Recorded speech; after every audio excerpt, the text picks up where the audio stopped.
Nous avons depuis la dernière fois réalisé l'enduit de ravalement et nous entamons les doublages intérieurs pour avoir une bonne isolation.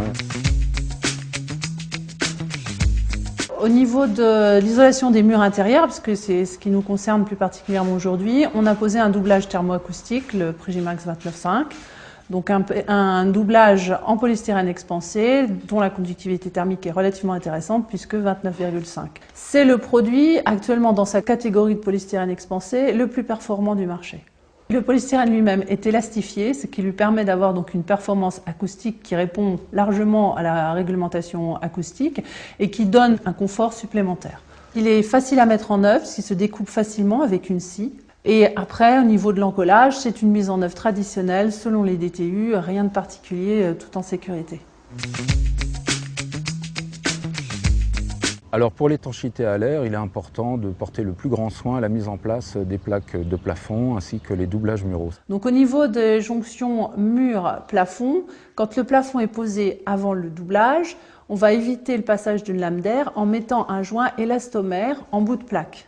Ensuite, en pied de doublage, il est prévu également de laisser un espace qui fait quelques centimètres et cet espace, pour éviter une lame d'air potentielle qui amènerait une fuite d'air, on va le bourrer essentiellement avec de la mousse polyuréthane faiblement expansive. Le plaquiste s'est assuré que les panneaux étaient bien jointifs et donc après, de façon tout à fait traditionnelle, on vient mettre une bande à joint avec son enduit. Là. La plaque est bien collée avec un enduit spécifique justement prévu pour ce type de produit. On fait des plots à distance régulière collés de part et d'autre.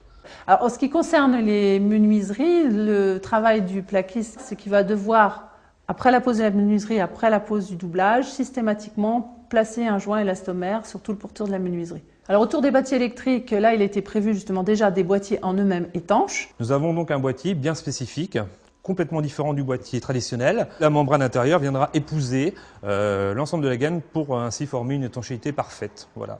On va porter une attention bien particulière à tous les percements de la maison. Ici donc forcément il y a des trous. Ces trous-là seront bien calfeutrés par des apports de laine de verre. Donc l'ensemble sera ensuite coffré, isolé par le plaquiste.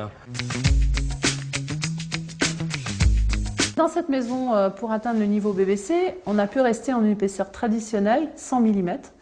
Donc avec du 29,5, ça fait 3,40 en résistance thermique. Et au global, grâce au bloc béton, on arrive à une résistance globale du mur de 3,60. Ce qui nous permet, grâce avec tout l'ensemble des autres isolants et toutes les performances, d'atteindre le niveau BBC sans difficulté. Il reste une dernière étape qui va être la pose du plancher chauffant. Donc on passe vraiment dans le domaine de l'équipement. Et ensuite, il ne nous restera plus que la dernière étape, celle qui permettra d'obtenir la certification, le fameux test d'étanchéité à l'air.